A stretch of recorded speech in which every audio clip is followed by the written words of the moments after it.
Hello, time for another poem. This one's for Daly, and it's on the theme of my first Glastonbury. It was about 150 miles in on the drive to Glastonbury when we realised that we'd left our tickets at home, and that the only way to get there was to turn back, drive through West London in rush hour traffic, and get them. Naturally, we had exactly the response you'd expect from two people on their way to Glastonbury who've been up for 5 hours, driving for three, and who both really need some lunch.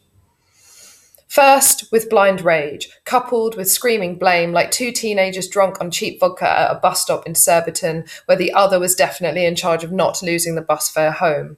Barely making any words and certainly not any sense, a series of growls and primal scream howls and the very open threat of violence.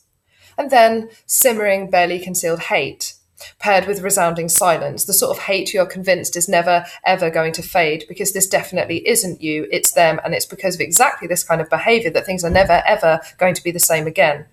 So you both sit totally still, like angry statues.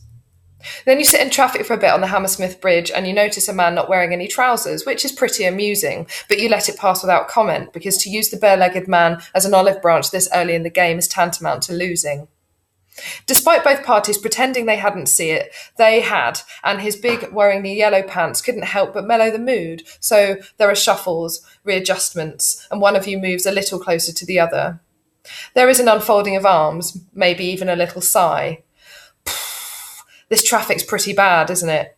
But we'll be back home by 2, grab the tickets, use the loo, and back on the road by past.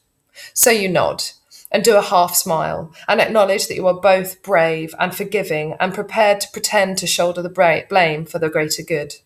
Thank you.